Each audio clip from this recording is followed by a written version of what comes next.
नमस्ते बच्चों, मैं JVN doctor Nirupama Harshvardhan, faculty of education and methodology, Jyoti Vidyapeeth Mahila Vishwavidyalaya Jaipur से। आज मैं बीएड के नॉलेज एंड करिकुलम पेपर के अंतर्गत पाठ्यक्रम के निर्माण के सिद्धांतों के बारे में समझाऊंगी कि पाठ्यक्रम को बनाने में, उसको तैयार करने में किन किन बातों का ध्यान रखना चाहिए। इन सब बातों के बारे में चर्चा करूंगी। पाठ्यक्रम विद्वानों द्वारा तैयार करवाना चाहिए। पाठ्यक्रम विद्वानों द्वारा तैयार करवाना चाहिए क्योंकि विद्यालय की सभी शैक्षिक क्रियाएं पाठ्यक्रम पर ही आधारित होती हैं।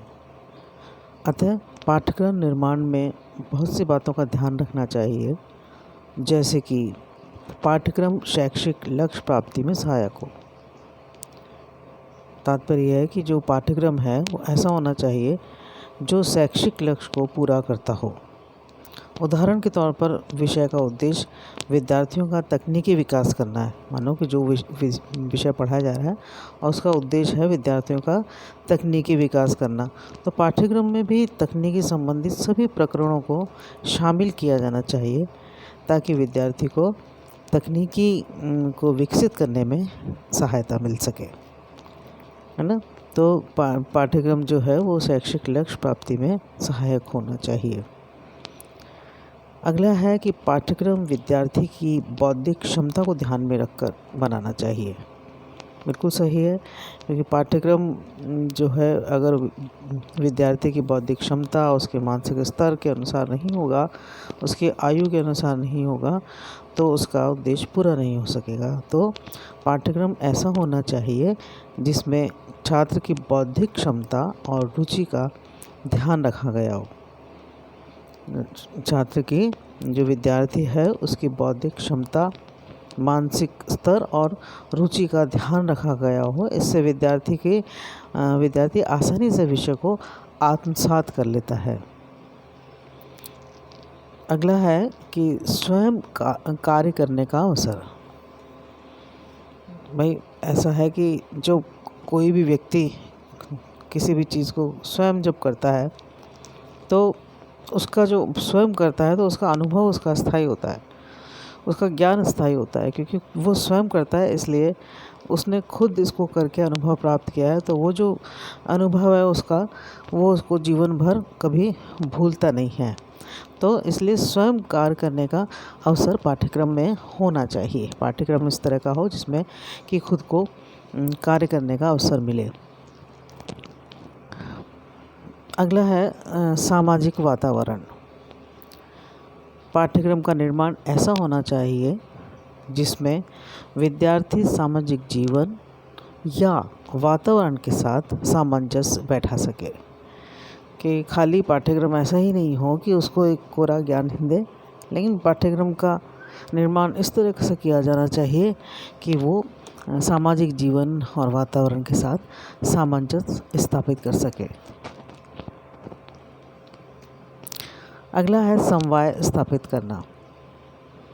पाठ्यक्रम ऐसा होना चाहिए जो आपस में विभिन्न विषयों से संबंधित हो। मतलब एक विषय को आप पढ़ा रहे हो तो उसको, उस विषय को पढ़ने में कई अन्य विषयों की जानकारी भी प्राप्त हो जाए। पाठ्यक्रम का निर्माण इस तरह से करना चाहिए। अगला है उपयोगिता पर आधारित। पाठ्यक्रम एक विद्यार्थी के लिए हर दृष्टि से उपयोगी होना चाहिए। जैसे भाषा का अध्ययन करने से ही विद्यार्थी जीवन के विभिन्न क्षेत्रों में आगे बढ़ने में समर्थ होता है। अतः भाषा के पाठ्यक्रम में ऐसे प्रकरणों को लेना चाहिए जो विद्यार्थी को भविष्य के लिए सहायता कर सके, है ना। जो उपयोगिता पर आधारित ही पाठ्यक्रम होना चाहिए कि उस पाठ्यक्रम की कोई, उसको पढ़ने की, उसको ज्ञान प्राप्त करने की कोई उपयोगिता विद्यार्थी के लिए हो। अगला इसका बिंदु है अधिगम में निरंतरता। मतलब एक जो गतिशीलता, निरंतरता होनी सीखने में बहुत ही आवश्यक है। तो पाठ्यक्रम का निर्माण इस बात को ध्यान में रखते हुए करना चाहिए कि विषय का सूक्ष्म अध्ययन किया जा सके। इससे सीखने में गतिशीलता बनी रहती है। विषय उसका जब हम उसके गहन उसमें उसकी ओर अध्ययन की ओर जाएंगे तो इस तरह से उसको सीखने में गतिशीलता और निरंतरता बनी रहती है। अगला बिंदु है पाठ्यक्रम में बदलाव की स्थिति। भाई ऐसा ना हो कि जो पाठ्यक्रम एक बार हो गया तो वो रूढ़ हो गया कि बस यही चला जा रहा है। समय परिस्थितियों के अनुसार, वातावरण के अनुसार पाठ्यक्रम को बदलना चाहिए। तो पाठ्यक्रम ऐसा हो जो तात्कालिक परिस्थितियों के अनुसार परिवर्तित हो सके और उसमें परिवर्तन किया जा सके। पाठ्यक्रम का इकाइयों में सुनियोजन, मतलब यह है कि पाठ्यक्रम ऐसा हो जो छोटी छोटी इकाइयों में विभक्त हो सके।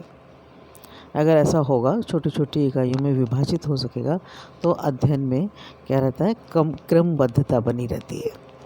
सुनियोजित तरीके से अगर इकाइयों में उसको बांट दिया जाएगा तो विद्यार्थी को अध्ययन में क्रमबद्धता रहेगी और उसको उसी तरह से ज्ञान प्राप्त होता जाएगा। शिक्षक के लिए आवश्यक निर्देश।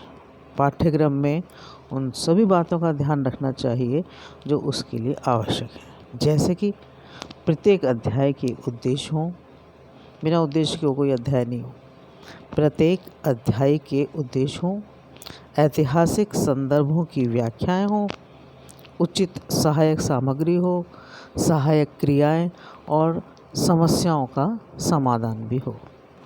तो इस प्रकार से जो पाठ्यक्रम है वो बहुत ही महत्वपूर्ण होता है और स्पष्ट करती ये जो हमने देखा पाठ्यक्रम के निर्माण के सिद्धांतों में कि किस आधार पर पाठ्यक्रम का निर्माण होना चाहिए। तो उन सब बातों को ध्यान में रखते हुए पाठ्यक्रम ऐसे विद्वानों द्वारा निर्मित हो जिससे विद्यार्थी का समुचित विकास हो सके, क्योंकि एक ही विद्वान की, एक अकेले व्यक्ति के का काम नहीं है पाठ्यक्रम का निर्माण करना।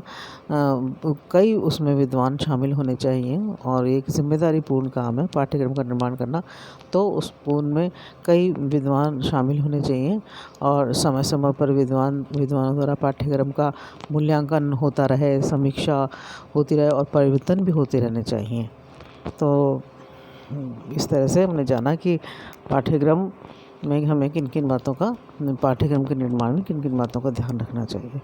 तो बच्चों, ये जो सेशन था ये हमारे ज्योति विद्यापीठ के डिजिटल वर्जन 2.0 से हो रहा था और मुझे विश्वास है कि मैंने आपको ये समझाया, मेरा पाठ्यक्रम के सिद्धांत ये आपको समझ में आए होंगे। लेकिन फिर भी आपकी कोई समस्या है, कोई प्रश्न है आपके दिमाग में, तो आप मुझे कमेंट बॉक्स में कमेंट कर सकते हैं। मैं उसका उत्तर दूंगी, आपका समाधान करूंगी।